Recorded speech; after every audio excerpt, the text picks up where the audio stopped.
Carta de Tiago, capítulo 1, do versículo de número 1 ao versículo de número 9. Se o irmão que estiver ao seu lado estiver sem a palavra, dá uma carona para ele aí, em nome de Jesus. Todos acharam? Amém, amados? Diz assim a palavra do Senhor: Tiago, um servo de Deus e do Senhor Jesus Cristo, as 12 tribos que estão dispersas no exterior, saudações. Meus irmãos, considerai motivo de grande alegria quando submetidos a diversas tentações, sabendo disto, que a prova da vossa fé opera a paciência, que a paciência, no entanto, realize a sua obra perfeita, para que sejais perfeitos e completos, sem vos faltar coisa alguma. Se algum de vós tem falta de sabedoria, peça a Deus, que a todos os homens dá liberalmente, e sem acepção ser-lhe-á dada, mas peça com fé, não hesitando, porque o que hesita é como a onda do mar, que é levada pelo vento e lançada de uma parte para outra. Não pense tal homem que receberá alguma coisa do Senhor. O homem indeciso é instável em todos os seus caminhos, mas alegre-se o irmão de baixa posição social na sua exaltação. Amém, amados? Queridos, pode se assentar. Nós vamos, antes de entrar nessa mensagem, ver um curto vídeo, e eu peço a vocês que prestem atenção nesse vídeo, aos irmãos que vão ouvir essa mensagem pela internet. Eu recomendo que antes que começam a ouvi-la, que vejam o vídeo que estará no link dessa mensagem. Amém, amados?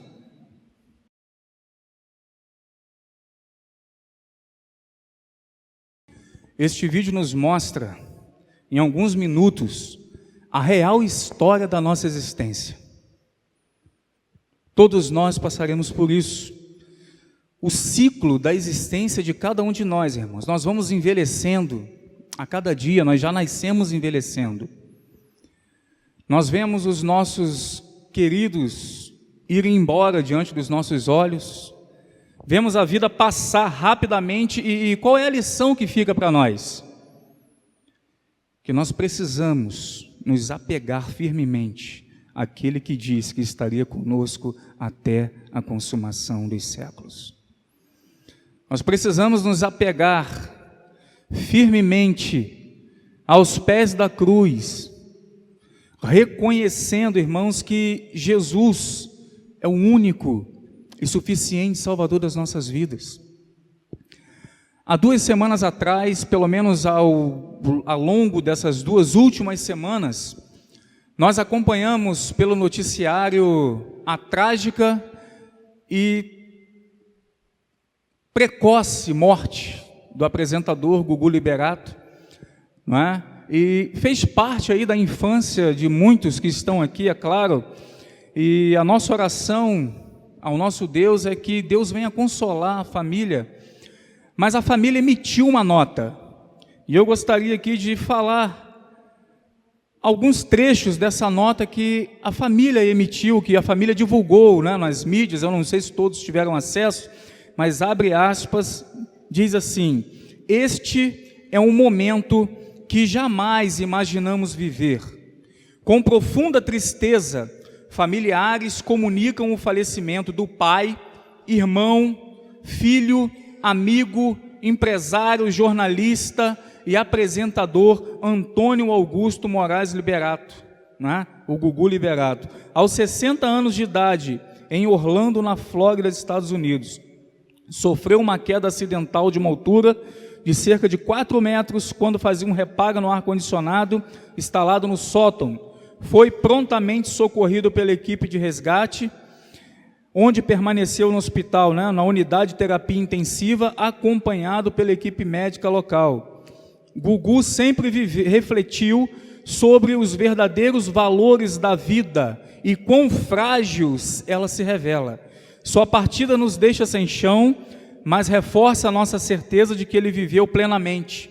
Fica a saudade, ficam as lembranças, que são muitas, e a certeza de que Deus recebe agora um filho querido e o céu ganha uma estrela que emana luz e paz. Uma coisa que fecha aspas, algo que me chamou a atenção nessa nota é que ela começa dizendo: este é um momento que jamais imaginamos viver. E lá embaixo na nota diz que ele viveu plenamente. E diz também que ele sempre refletiu sobre os verdadeiros valores da vida e o quão frágil ela se revela. Só que ele não é diferente de nós e nós vivemos como realmente se o amanhã fosse existir. E o interessante é que aqui nessa carta de Tiago, na primeira parte, Tiago fala sobre a transitoriedade da vida, é sobre isso que nós vamos falar hoje. Não é? Tiago, ele nos diz que as provas, elas são compatíveis com a fé cristã. Há um evangelho aí fora que é pregado,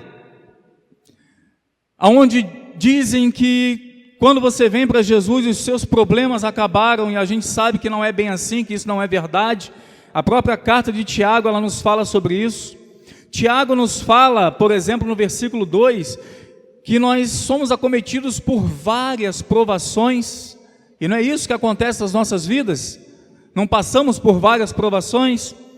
Mas Tiago diz também que elas são passageiras e que essas provas são pedagógicas, irmãos. Tudo isso nos remete a um provérbio português que diz: não há bem que sempre dure e nem mal que nunca tenha fim. Tudo passa. Não vale a pena murmurar.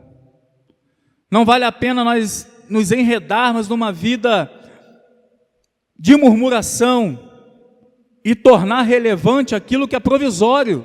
Às vezes nós fazemos isso, não é? Nós precisamos reconhecer, cada um de nós, e assumir responsavelmente a transitoriedade da vida. Por quê? Porque isso vai me motivar, isso vai te motivar a fazer o melhor na sua história. Quando você olha para a vida e vê que o amanhã ele não existe, que você tem apenas o hoje, isso vai motivar você a ser melhor hoje e não esperar o amanhã, não é verdade? Viva de maneira intensa essa transitoriedade, viva como se o amanhã realmente não existisse, mas viva para a glória de Deus, irmãos. O tempo passa, o tempo voa e a poupança bamerindos. Alguém completa? Continua numa boa, é verdade isso? Só os mais antigos, né, que conhecem isso, né? O tempo passa, o tempo voa, e lá atrás diziam que a poupança bamerindos continua numa boa, mas ela não existe mais. Não há mais a poupança bamerindos, irmãos.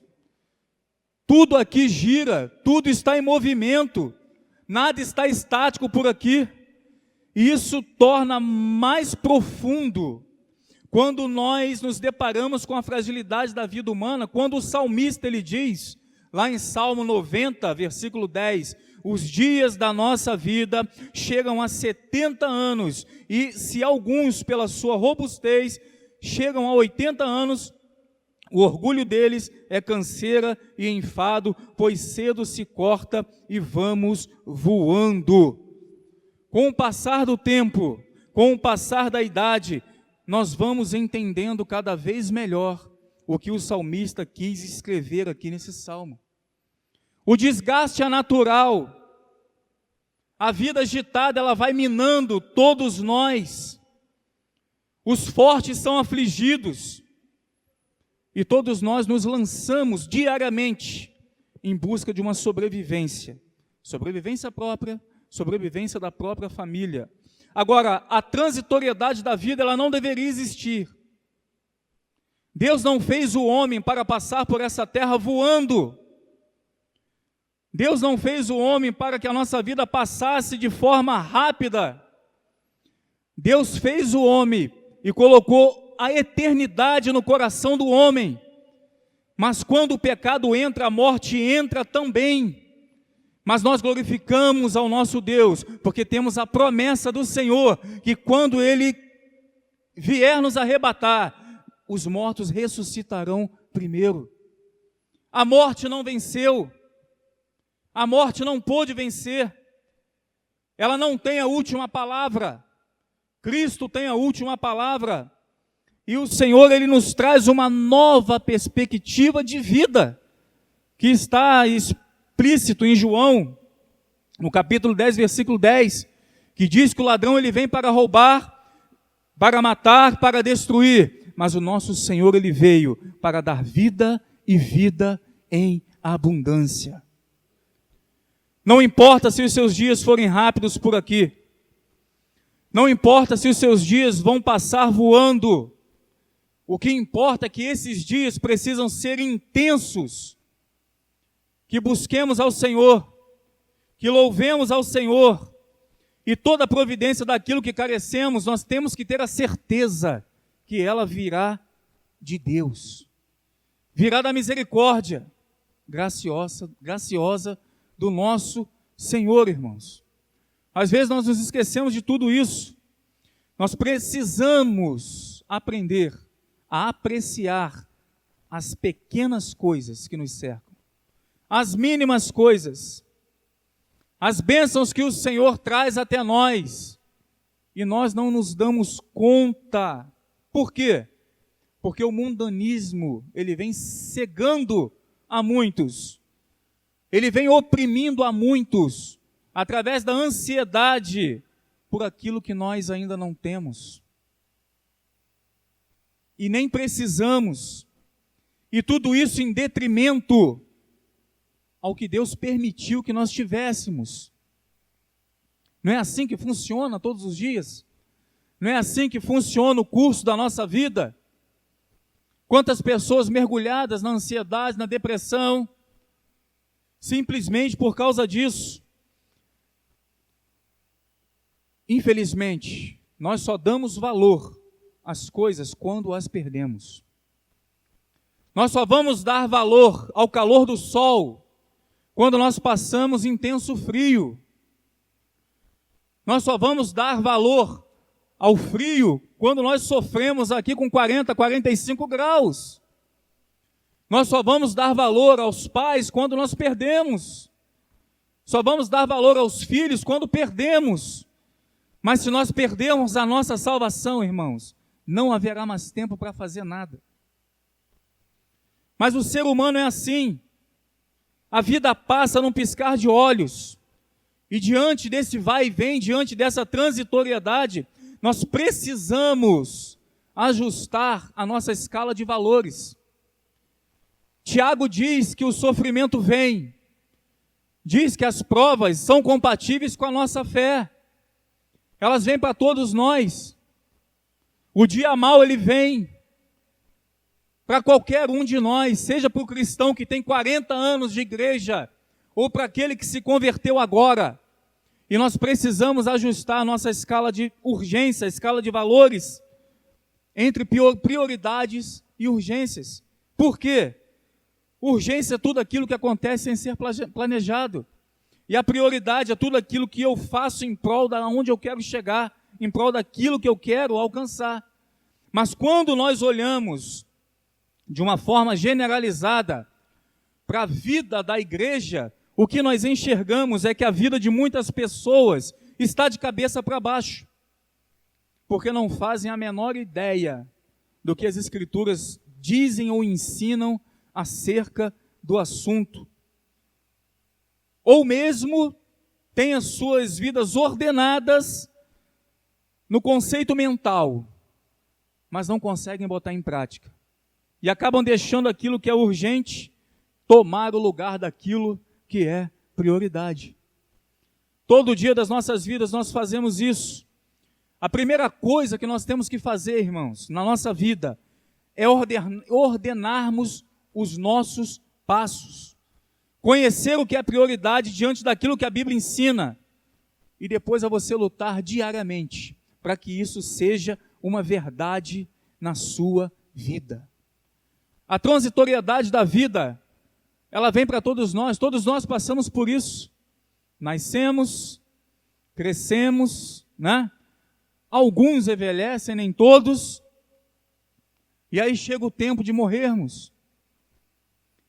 E nesse período nós passamos por muitas situações, situações boas, situações difíceis, mas ao longo da nossa caminhada, às vezes os nossos valores eles ficam um pouco embolados.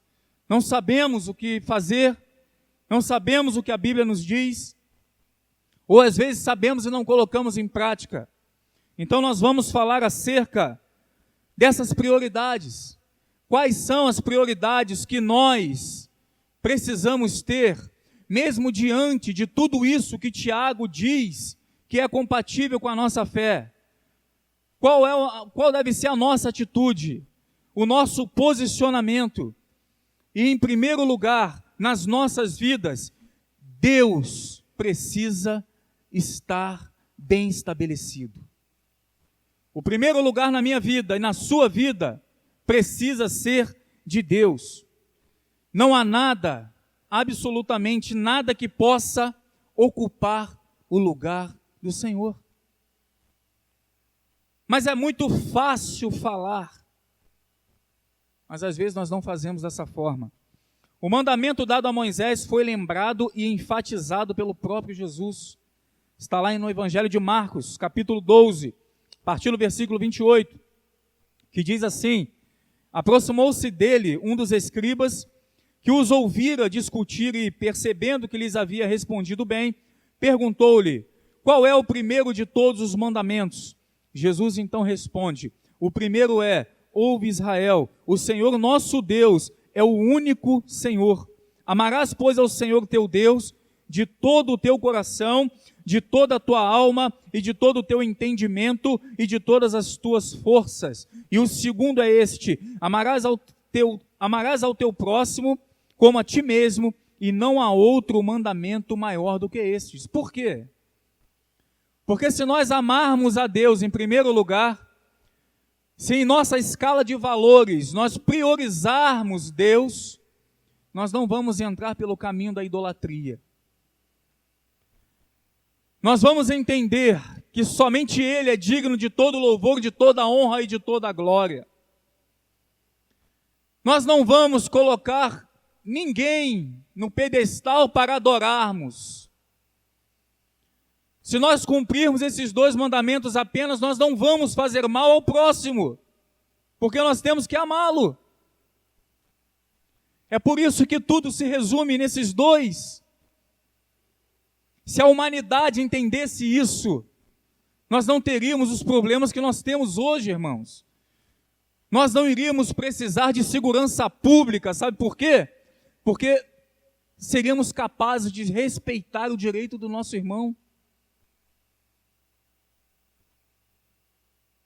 Simplesmente, se nós cumpríssemos esses dois mandamentos. E repare que ele diz o seguinte: amarás o Senhor teu Deus de todo o teu coração, de toda a alma. Sentimento. Então, com todo o seu sentimento, você deve amar o Senhor, não é isso? E de todo o seu entendimento, razão. E de todas as suas forças, força física. Ou seja, de todas as maneiras você deve amar ao Senhor, priorizar a Deus, amar a Deus, irmão, de todo o nosso coração, alma, entendimento e força, e colocá-lo sempre em primeiro lugar nas nossas vidas. Independentemente do que você está passando, Jesus ele deixou bem claro a qualquer que quisesse segui-lo como discípulo, que deveria em primeiro lugar reconhecê-lo, deveria ser reconhecido em nossas vidas em primeiro lugar, na frente até mesmo das pessoas que nós amamos, na frente até mesmo das pessoas que são mais queridas. Isso é extremamente intrigante, porque ele diz: se alguém vier a mim e não aborrecer a pai, mãe, mulher, filhos, irmãs e ainda também a própria vida, não pode ser meu discípulo. Repare que Jesus ele não diz, ele não coloca o seu amigo, ele não coloca um parente distante, não. Ele faz alusão a pessoas do nosso convívio direto, pai, mãe, irmãos e a sua própria vida. Se você não aborrecer, você não pode ser discípulo. Quem não leva a sua cruz e não me segue, não pode ser meu discípulo. Assim, todos aqueles que dentre vós, que não renuncia a tudo quanto possui, não pode ser meu discípulo. Deus precisa estar na frente do seu cônjuge, precisa estar na frente do seu filho e de qualquer outro ente querido da tua família. Deve ser o primeiro na tua lista, irmão. Na sua escala de valores, de prioridade, deve ser o primeiro. Deve vir antes até mesmo da sua própria vida. Porque se a tua vida estiver em risco, em nome do Senhor Jesus, não negue. Esteja firme.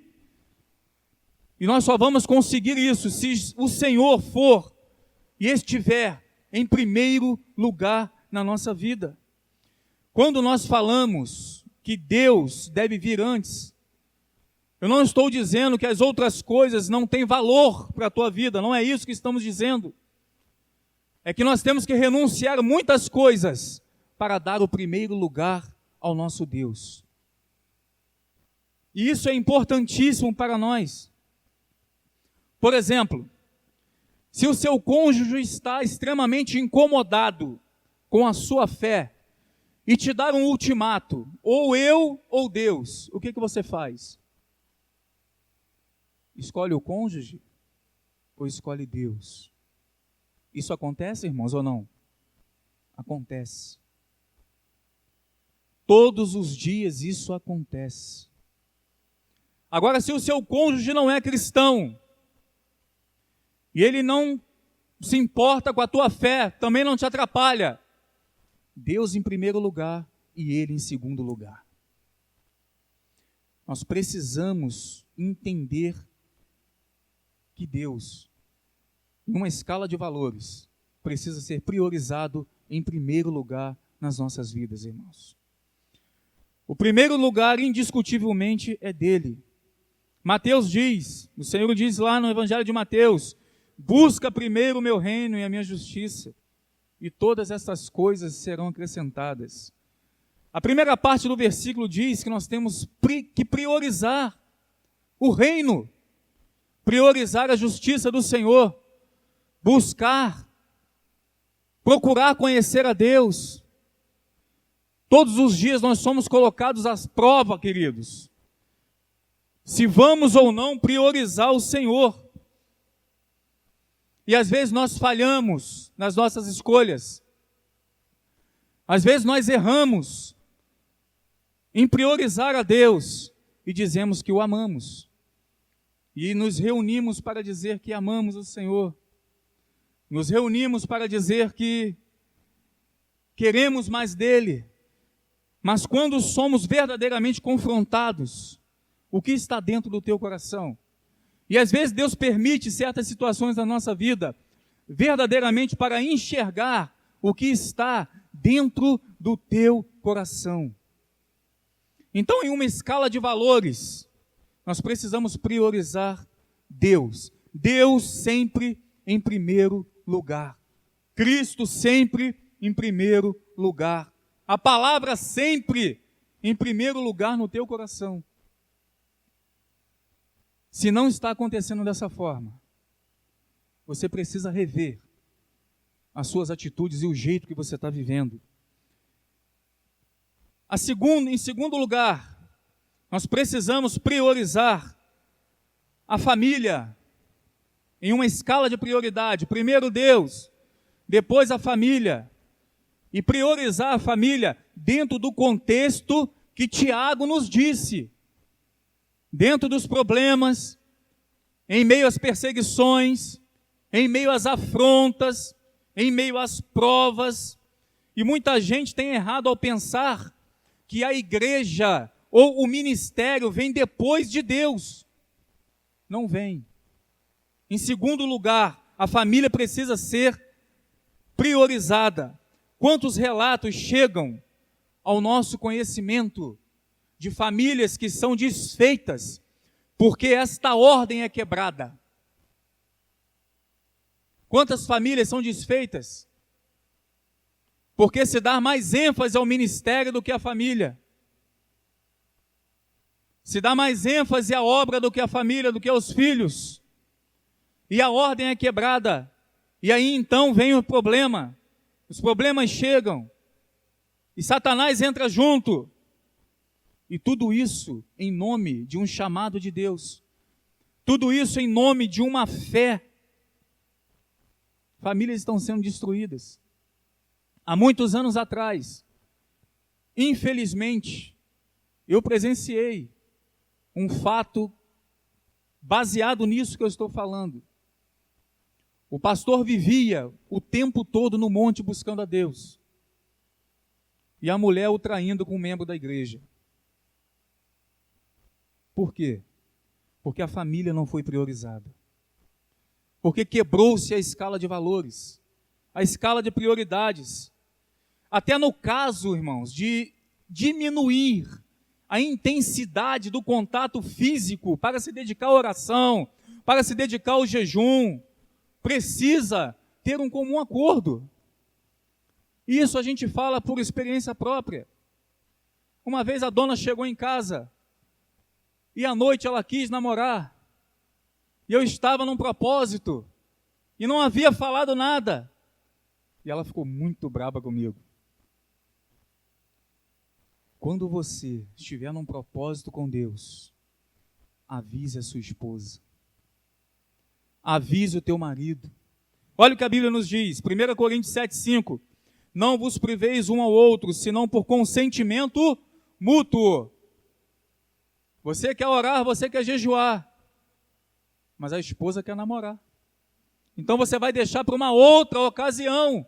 Por quê? Porque você está priorizando a família. Agora olha o que o texto continua dizendo. Por algum tempo. Por quê? Para vos aplicardes ao jejum, oração, e depois ajuntai-vos outra vez, para quê? Para que Satanás não vos tente pela vossa incontinência. A irmã que eu dei o exemplo aqui, ela foi tentada pela incontinência. A Bíblia se cumpriu. Por quê? Simplesmente porque o ministério foi priorizado na frente da família. Agora veja bem, o que as Escrituras ensinam acerca do lugar da família nessa escala. 1 Timóteo 5,8. Mas se alguém não cuida dos seus, e especialmente dos da sua família, tem negado a fé e é pior do que um incrédulo. Para quem que ele está escrevendo isso? Para ímpio? Paulo está escrevendo para ímpio? Paulo está escrevendo para nós. Paulo escreveu para Timóteo. Paulo escreveu isso para crentes. E ele diz aqui que se você negligenciar a tua família, você é pior do que o incrédulo. Você é pior do que aquele que não acredita. Não há dúvida, irmãos, que a família é a nossa segunda prioridade. E ela deve vir depois de Deus. Você não pode negligenciar a tua família por causa da igreja, por causa do ministério, ou por causa de qualquer outra coisa, por mais que essa coisa pareça espiritual. Senão você vai estar ferindo os princípios da palavra de Deus. Paulo diz que tal pessoa nega a fé. É pior do que o incrédulo. Agora vamos ver o seguinte. Paulo estava falando com os crentes que iam à igreja. E hoje acontece ou não acontece? Famílias são negligenciadas ou não? Filhos são negligenciados ou não? Esposas são negligenciadas ou não? Maridos também são negligenciados. E muitas das vezes, em nome de uma fé que está indo contra os princípios da palavra de Deus. Há um outro texto que mostra claramente que a família ela é uma prioridade. 1 Timóteo, no capítulo 3, é o conselho pastoral de Paulo ainda a Timóteo. Ele diz o seguinte: é necessário, pois, que o bispo seja irrepreensível, marido de uma só mulher, que governe bem a sua própria casa, tendo seus filhos em sujeição, com todo respeito, pois se alguém não sabe governar sua própria casa, como cuidará da igreja de Deus? O que Paulo está dizendo? Timóteo, você tem que cuidar da tua família. Os crentes aí precisam cuidar da família. A família é prioridade. Se o camarada não governa a casa, como que vai governar a igreja? Se ele não consegue manter em sujeição os seus, como que ele pode ser exemplo dos fiéis? Amém, amados? Não negligencie a família, não negligencie a tua família. Observe que você precisa ser exemplo. E tudo isso antes da igreja e antes do ministério. A palavra de Deus, ela não deixa a menor sombra de dúvidas quanto ao lugar que a minha família e que a tua família deve ter na nossa escala de prioridades. Mas muitos ainda negligenciam os seus e estão se tornando pior do que os incrédulos. Pais que não dão tempo aos seus filhos, maridos que não dão tempo à sua esposa, esposa que também não dão tempo aos seus maridos. E depois a gente reclama, irmãos. E depois a gente reclama quando o filho se desvia. Depois a gente reclama quando o marido abandona a casa. Depois reclama quando a esposa abandona o lar. Nós precisamos enxergar as atitudes que nós temos que ter diante das prioridades que a Bíblia nos apresenta, que nós temos que colocar nas nossas vidas. Mas na vida de muitos isso aí está completamente desordenado e precisa ser colocado no lugar certo. É hora, irmãos, de nós ordenarmos os nossos passos e darmos a atenção e honra e dedicação devida à família. Amém? E detalhe, tudo isso dentro do contexto que Tiago escreveu. Porque há um ditado aí fora, isso não serve para nós, que diz que quando a fome entra pela porta, o amor pula a janela. Isso não serve para crentes. Isso não serve para mim. Isso não serve para você. Porque nós temos que passar na prova juntos, confiando em Deus. Porque a Bíblia diz que aqueles que confiam no Senhor são como os montes de Sião que não se abalam. A montanha se abala quando vem a tempestade, quando vem o furacão, quando vem o maremoto.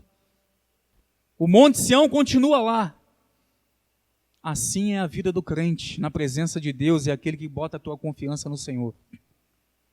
Vem as dificuldades, vem as provas, vem o vendaval, mas você está firme na palavra, tendo a certeza que Jesus está vendo tudo muito de perto.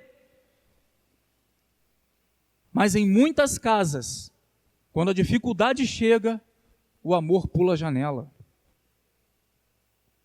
Em terceiro lugar, irmãos, na nossa escala de prioridades, nós precisamos priorizar o trabalho.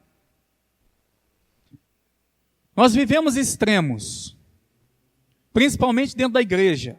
As pessoas são levadas exatamente aos extremos. De um lado, nós temos as pessoas que são viciadas em trabalho. Do outro lado, nós temos aqueles que colocam o trabalho em último lugar. E temos aqueles também que não colocam o trabalho nas suas prioridades. Uns trabalham muito. Outros colocam em último lugar.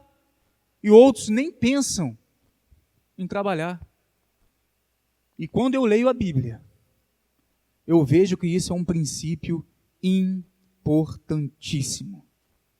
Quando a Bíblia fala daquele que não cuida da sua família e que é pior do que o incrédulo, no contexto desse versículo aqui, desse texto, nós podemos encaixar o sustento material. Nós podemos encaixar a provisão das necessidades físicas. Então, como prover se não tiver trabalho? Como prover? Da onde tirar esse sustento? Um cristão que não leva a sério o trabalho, ele está a ponto de deixar a sua família passar necessidade? Nós vemos isso hoje, sim ou não? Nós vemos. Está violando um dos princípios importantíssimos de que a palavra de Deus nos ensina. Primeiro vem o Senhor, depois vem a família e depois o trabalho. O trabalho, ele é uma ordem bíblica. Em muitos locais, é claro, não se enfatiza isso ou nem se ensina isso, mas é o meio do homem sustentar a sua casa. É o meio de vivermos de forma digna. Além disso, por meio do seu ganho, você pode servir ao reino e ajudar os necessitados. Temos ordenança para ajudar quem precisa, sim ou não? Então nós precisamos trabalhar, irmãos. Arregaçar as mangas. Fazer alguma coisa. Eu cansei de ver pessoas que recebem profecias. É claro, a gente não julga o profeta, mas a profecia ela pode ser julgada. E muitas delas, a pessoa diz, olha, eu te vi você com uma maleta no avião. No outro dia, o crente está com a mala embaixo do braço, pedindo passagem aérea, não sabe nem para onde vai. Deus não trabalha dessa forma. Deus não trabalha dessa forma. Nós precisamos ter o pé no chão e entender que nós precisamos contribuir com o reino e ajudar os necessitados através do nosso trabalho. Paulo escreve aos Efésios, lá no capítulo 4, versículo 28, o seguinte: aquele que furtava, não furte mais, antes trabalhe, fazendo com as próprias mãos o que é bom, para que tenha com que acudir ao necessitado. Aqui não é a casa do pão, não é? Não é a casa do pão? Tem que ter pão. Tem que ter pão. E vai ter pão nesse lugar, através do meu trabalho e do seu trabalho. Amém, queridos? A sua família precisa do teu trabalho. A obra precisa do teu trabalho. Necessitados precisam do teu trabalho também, com a sua contribuição. A palavra também nos ensina que aquele que não trabalha está andando desordenadamente, fora do plano divino. 2 Tessalonicenses, capítulo 3, versículo 10. Porque quando ainda convosco vos ordenamos isto, se alguém não quer trabalhar, também, todo mundo gosta de comer? Todo mundo gosta de se alimentar? É uma necessidade básica da vida? Então nós precisamos trabalhar. Princípio. Existem pessoas que a vida está completamente desordenada, o trabalho está lá em cima, a família está lá embaixo, Deus não sabe onde colocou. E isso precisa ter os seus lugares, irmãos. E ele continua dizendo, pois de fato estamos informados de que entre vós há pessoas que andam desordenadamente, não trabalhando, antes se intrometem na vida alheia, ainda é fofoqueiro. Isso lá atrás. Paulo escrevendo aos Tessalonicenses. Mudou alguma coisa? A palavra continua valendo? Não vale para nós? Então aplica na sua vida em nome de Jesus. E ele continua dizendo, a elas, porém, determinamos e exortamos no Senhor Jesus Cristo, que, trabalhando tranquilamente, comam o seu próprio pão. O mandamento de Deus aqui é claro. Quem não trabalha não deve ser sustentado. Há uma regra à exceção, e nós sabemos disso. Existem pessoas que realmente não podem trabalhar e vão contar com a ajuda da igreja. Mas o que Paulo estava combatendo aqui? Justamente aqueles que não queriam trabalhar em nome de uma fé e acabavam negligenciando todo o princípio bíblico, porque lá atrás Deus falou com Adão que ele deveria arar a terra com o quê? Com suor. E ele ia comer do quê? Do suor. Quem mandou pecar? Não é? Queridos, Atos 20, versículo 34 diz o seguinte: sim, vós mesmos sabeis que para o que me era necessário a mim e aos que estão comigo, estas mãos me serviram. Olha Paulo escrevendo aqui. Tenho-vos mostrado em tudo que, trabalhando assim, é necessário auxiliar os enfermos e recordar as palavras do Senhor Jesus que disse, mas bem-aventurada coisa é dar do que receber. Paulo, ele estava mostrando aqui que o fato dele trabalhar não era pesado para ele, e que com isso ele não se tornava um peso para ninguém. Por quê? Porque ele tirava também o sustento do seu trabalho. E nós precisamos entender que temos que aplicar isso na nossa vida, hoje, para que você possa testemunhar também acerca do nome do Senhor Jesus. Pastor, mas está difícil o emprego. Nós concordamos com tudo isso. Emprego verdadeiramente está difícil, mas serviço tem. Trabalho tem. E tem muito. O problema é que muitas das vezes nós não queremos. Muitas das vezes nós deixamos de lado. Às vezes nós não nos atentamos às pequenas coisas. Não tem emprego, mas tem trabalho. Deus abre uma porta de trabalho. Mas muitos com diploma embaixo do braço, eu sou engenheiro, eu vou capinar? Não, eu sou médico. Queridos, Deus, Ele provê o nosso sustento. Amém? Nós é que muitas das vezes não enxergamos. Paulo trabalhava, agora deixa eu abrir um parênteses aqui e dizer uma coisa. Deus, Ele chama alguns para o ministério em tempo integral. E que isso também é considerado trabalho. O nosso pastor não está aqui, por quê? Porque está trabalhando. Eu trabalho, pastor Sandro trabalha, pastor Marconi trabalha, pastor Geraldo trabalha. Mas o pastor Alan, o trabalho do pastor é esse. Porque ele foi chamado para o tempo integral, na presença de Deus. Mas nós que conhecemos o pastor já há um bom tempo, nós sabemos que quando as arrecadações caíam aqui nessa igreja, uma das primeiras coisas que ele cogitava era voltar a trabalhar. Mas nós orávamos, buscávamos a Deus, e Deus enviava a ovelha, e a arrecadação aumentava de novo, e o nosso pastor continua em tempo integral na obra, para a honra e glória do nome do nosso Senhor Jesus. Mas todas as vezes que essa regra era quebrada, ele cogitava trabalhar. Né? Houve uma época até que sugeriram a ele vender ovo. Alguém lembra disso? Lembra disso, Gabriel? Não lembra não? É mesmo? Amém, amados? Então, Deus vai chamar todos para o tempo integral? Não. Mas chamou o pastor.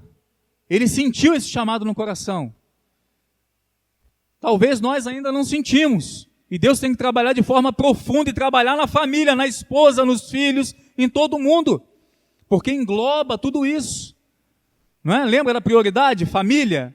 Então engloba tudo isso. Então, queridos, muitos são chamados para o tempo integral. Sim, isso é bíblico. Há respaldo bíblico para isso.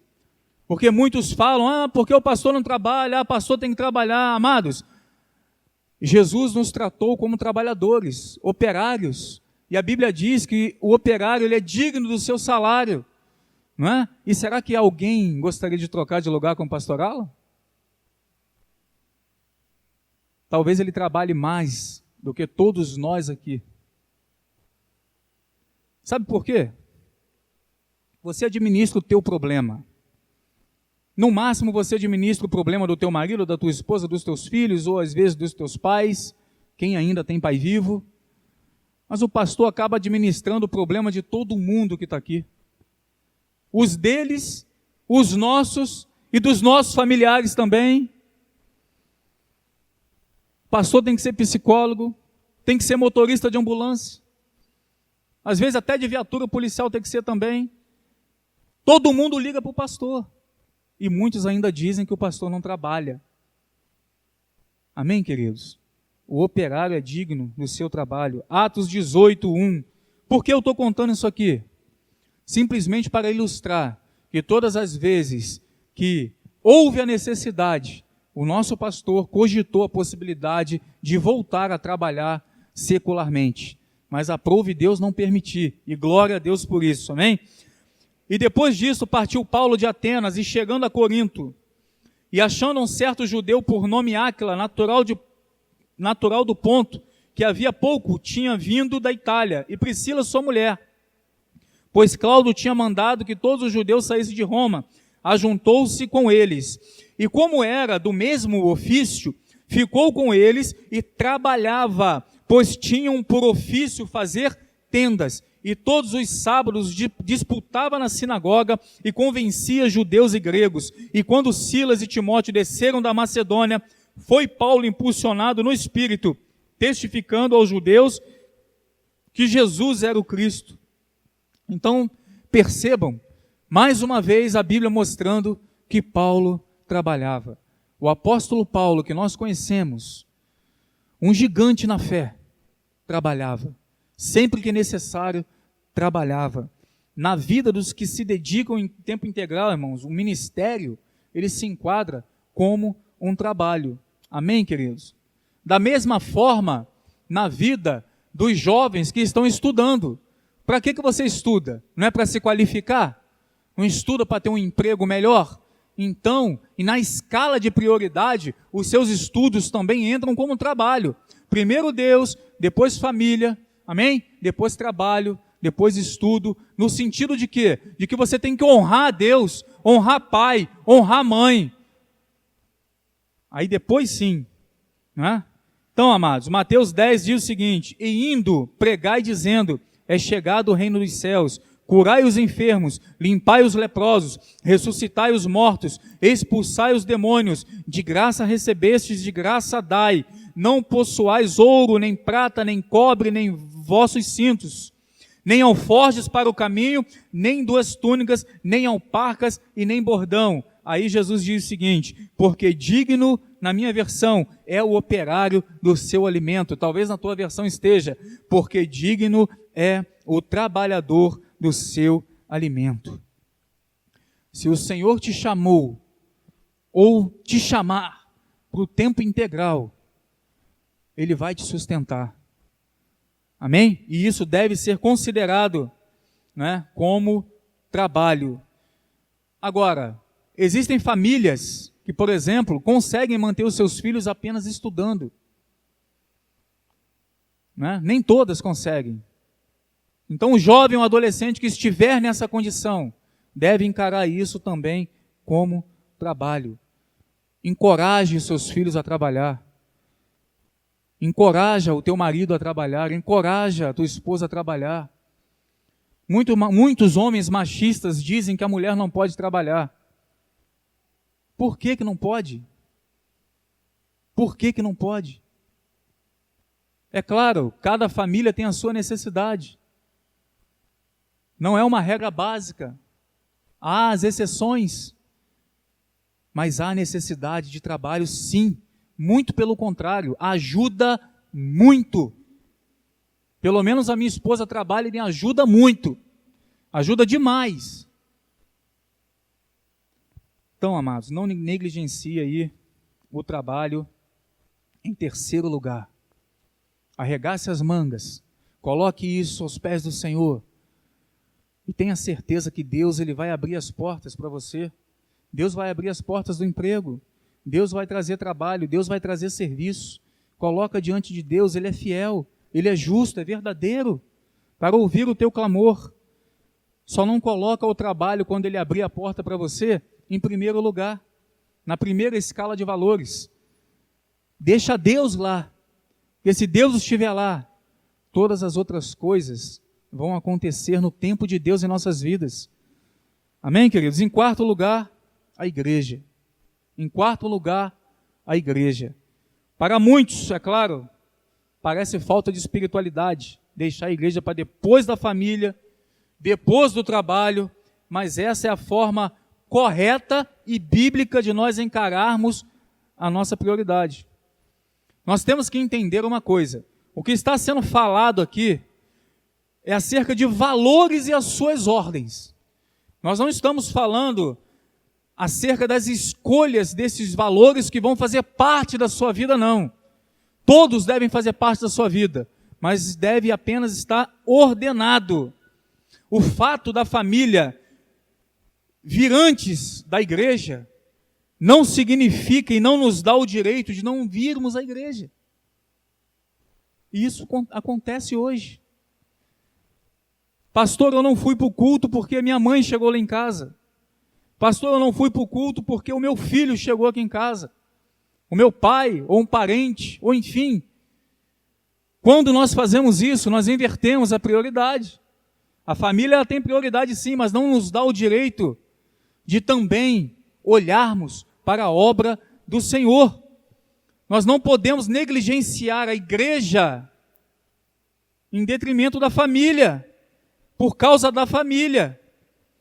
Amém, queridos? E muitos têm abandonado o fato de congregar, simplesmente por inverter todas essas ordens aí. Muitas pessoas não vêm para o culto para passear com a família. Está certo isso? Feriu a escala de prioridade? Feriu. Por quê? Primeiro Deus, depois família, depois trabalho, depois a obra. Abaixo disso vem as suas urgências. Lembra que nós falamos prioridades e urgências? Mas nós pegamos tudo aquilo que é urgente e colocamos na frente das prioridades.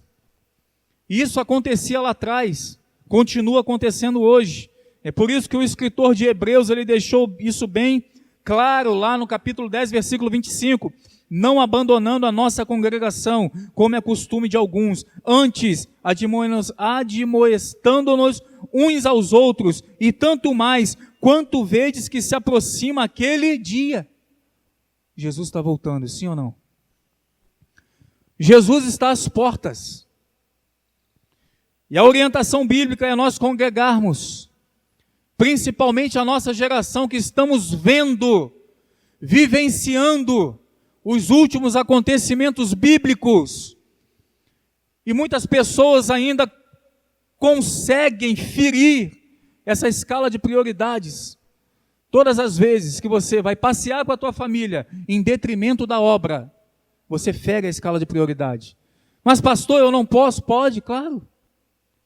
Temos outros horários, temos outros dias para fazer isso. Mas a obra também precisa ser priorizada. Amém, queridos? É necessário que eu e você sejamos fiéis na frequência da igreja. Isso é fundamental. Por quê? Porque aqui nós somos edificados. Aqui nós somos acolhidos. Aqui nós recebemos conselho. Aqui nós recebemos abraço. Recebemos carinho. Recebemos amor. Recebemos o calor humano. Aqui nós recebemos uma palavra que nos coloca para cima, enquanto muitos lá fora nos colocam para baixo. Aqui nós recebemos a palavra viva e eficaz que é digna de toda aceitação. E a única capaz de levantar o homem, de colocar o homem de pé, independentemente da condição que ele esteja, independentemente do pecado que ele esteja mergulhado.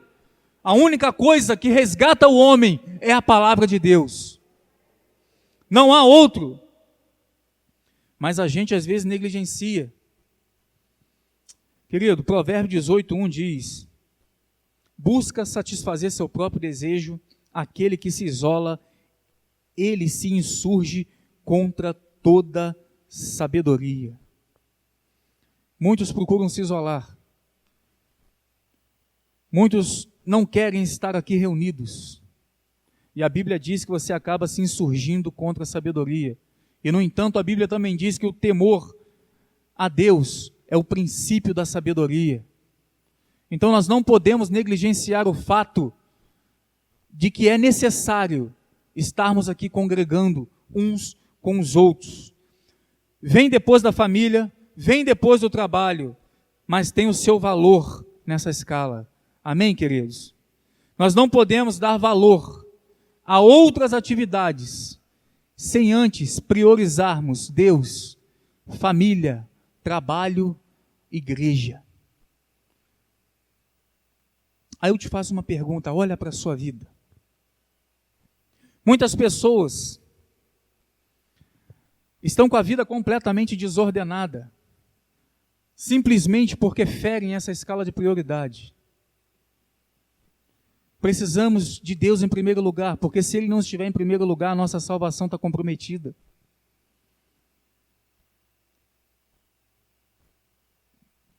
E às vezes nós nos esquecemos, irmãos, diariamente na nossa vida, de priorizar o Senhor, de testemunhar, de batermos no peito e dizermos que somos verdadeiramente cristãos. Às vezes queremos nos esconder, colocar a luz do Espírito Santo escondido embaixo da mesa, mas o Senhor te levantou para você brilhar a glória dEle. Deus em primeiro lugar na sua vida sempre. Se você ainda não recebeu Jesus como o único e suficiente Salvador da tua vida, todos esses valores estarão bagunçados, é claro. Mas quando você colocar Deus em primeiro lugar, Ele fará com que você enxergue todas as outras prioridades necessárias da nossa vida. Famílias estão sendo destruídas porque ferem essa escala. E Tiago, ele diz aqui, acerca da sabedoria, né? Diz que se alguém tem falta de sabedoria, peça a Deus. Às vezes, irmãos, nós não priorizamos o que deve ser priorizado dentro da sua escala de valor, porque nos falta sabedoria simplesmente. E a Bíblia diz que o temor a Deus é o princípio, é o início da sabedoria. Então, para que nós venhamos adquirir a sabedoria, nós precisamos temer a Deus, temer a sua palavra, respeitar, colocar Deus aonde verdadeiramente Ele deve estar. E há uma forma de fazer isso. Há uma escritora chamada Elizabeth George, que ela comenta esse assunto e elenca 3 formas de nós alcançarmos isso. E ela diz o seguinte: o primeiro é nós pedirmos, o segundo é pedirmos a Deus, e o terceiro é pedirmos com fé. Tiago, na segunda parte desse texto, ele deixa isso bem claro. E ele continua dizendo aqui que o homem que não dá prioridade à busca da sabedoria, é como, a sua vida é como a onda do mar, é como a folha, é agitado para um lado, para o outro, porque ele vai pedir tantas outras coisas ao Senhor, mas não sabe pedir, porque lhe falta sabedoria. Então olha para a tua vida em nome de Jesus. O texto de Tiago nos disse claramente que as provas fazem parte da nossa vida, as dificuldades fazem parte da nossa vida. A Bíblia diz que o dia mau vem para todo mundo. Nós vemos os nossos entes queridos irem embora diante dos nossos olhos e começamos a priorizar as coisas quando nós vamos perdendo. Quando tudo vai embora da nossa vida, é que nós queremos priorizar. Mas às vezes é tarde demais. Pastor Sandro já teve cabelo um dia. O meu cabelo, eu não nasci com cabelo branco. E se você olhar para a tua vida, você vai ver também. Você quer ver um exercício muito bom? Que esses dias nós fizemos lá em casa? Pega o seu álbum de fotografia. Vai lá olhar seu álbum de fotografia. Olha lá atrás. Olha como o tempo passou.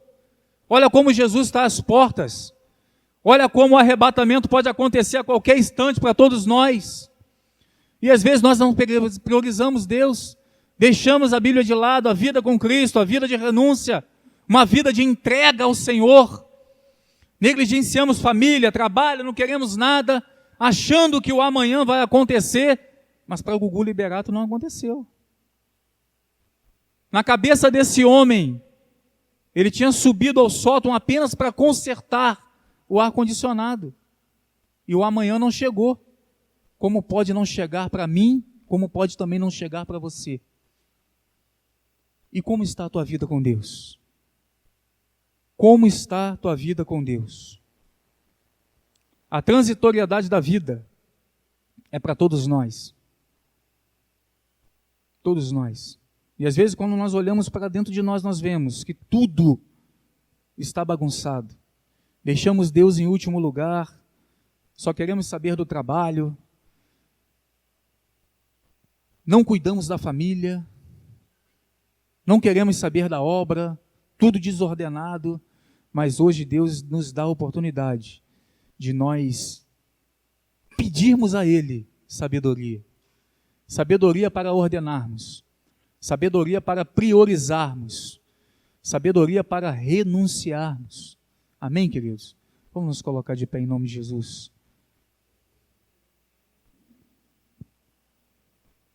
O homem indeciso é instável em todos os teus caminhos. Não seja indeciso no tocante à sua salvação. Não seja indeciso no tocante à sua salvação. No tocante à busca à santidade, porque a Bíblia diz que sem ela ninguém verá a Deus. E nós negligenciamos tudo isso. Priorize o Senhor, porque você priorizando Deus, Deus derrama sabedoria sobre a tua vida. E aí sim você vai ordenar a sua vida de acordo com os preceitos bíblicos. Se você ainda não aceitou a Jesus, a transitoriedade da vida também chega para você. O inverno também chega. O dia mau também chega. E o pior do que passar por um grande problema é entrar na eternidade sem a certeza da salvação. Que aí sim você terá um grande problema, um hiper problema, mas por toda a eternidade. Os braços do Senhor ainda estão abertos. A porta da graça vai se fechar. E Jesus, Ele tem convidado, Jesus, Ele tem batido a porta. E ela diz que se você ouvir, Ele entra e ceia contigo. Se você ouvir, Ele entra e tem comunhão contigo. Então escute a voz do Senhor. Não endureça o teu coração. Priorize Deus nos seus caminhos, independentemente do que você está vivendo hoje. Deus, Ele precisa ser o foco principal da sua vida. Amém? Feche seus olhos comigo em nome de Jesus. Senhor, nós te louvamos e te agradecemos, ó Deus, pela tua palavra, Pai. Tua palavra, Senhor, que é viva, é eficaz, Senhor. E ao contrário, Senhor, do que nós vemos por aí, Senhor, a tua palavra não mente. A tua palavra não nos engana. Quando ela diz, ó Deus querido, que o dia mau vem para todos nós, Pai. Quando ela diz, Senhor, que neste mundo nós teríamos aflições, que nós teríamos tribulações, e que a vida não seria fácil para nenhum de nós. Mas uma certeza nós temos, Pai, que os teus olhos estão como chama de fogo sobre a vida do justo. Uma certeza nós temos, Senhor, que se nós dobrarmos os nossos joelhos e clamarmos a Ti, o Senhor ouvirá do céu. Se nós inclinarmos o nosso coração ao Senhor, o Senhor inclina o seu a nós. Se nós renunciarmos, ó Deus, e Te pedirmos sabedoria, a sabedoria será derramada sobre as nossas vidas sem medida, Senhor, porque o Senhor é um Deus que não faz acepção de pessoas. Pai querido, nós colocamos as nossas vidas nas Tuas mãos e confessamos a Ti, Senhor, que a correria do dia a dia às vezes nos impulsiona, Senhor, para tantos lados e lugares, ó Pai, que nos fazem ferir essa escala de prioridade, Senhor, que nós falamos hoje aqui. Mas nos ajuda, Senhor, em nome de Jesus, Pai, a colocarmos o Senhor em primeiro lugar, Pai, a priorizarmos o Senhor, a focarmos o Senhor e a Tua palavra. Ensina-nos, ó Deus, a não negligenciarmos a nossa família, Senhor, a darmos tempos às nossas esposas, ó Pai, aos maridos, aos filhos. Nos ensina, ó Deus querido. Nós queremos aprender com o Senhor. Ensina-nos, ó Deus amado, que nós precisamos, ó Pai querido, trabalhar, Pai, para ajudar o necessitado, ajudar a quem precisa, para ter com que dividir, ó Pai, estender a mão ao necessitado, que através deste gesto, ó Deus amado, ele possa enxergar o amor em nós, que é o Senhor. Então nos ajuda, Senhor, que o espírito da preguiça seja jogado por terra, Pai, que o espírito de favoritismo seja jogado por terra em nome de Jesus, Pai, que o orgulho seja quebrado, Senhor da glória em nossas vidas, porque muitas das vezes o Senhor traz até nós o sustento e nós não aceitamos, Deus, por causa do orgulho. Então nós te pedimos, quebra todo o orgulho das nossas vidas, Pai, e nos ajuda também, Senhor, a nos entregarmos à Tua obra, a priorizarmos o Teu reino e a Tua igreja, a priorizarmos, Senhor da glória, o convívio entre os irmãos, o fato de congregarmos, Senhor, que Satanás nos últimos dias tem tentado, Pai, arrancar de nós. Nós colocamos diante de Ti, Senhor, e pedimos, nos ajuda a enxergarmos o que é prioridade e a enxergarmos o que é urgente, Senhor, em nome de Jesus. Assim como a Tua palavra diz, ó Deus, que essas coisas aconteciam lá atrás, nós sabemos que acontece hoje também em nosso meio, e às vezes acontece conosco também, Pai, mas nós temos a certeza que o Teu braço está estendido para nos auxiliar, em nome de Jesus.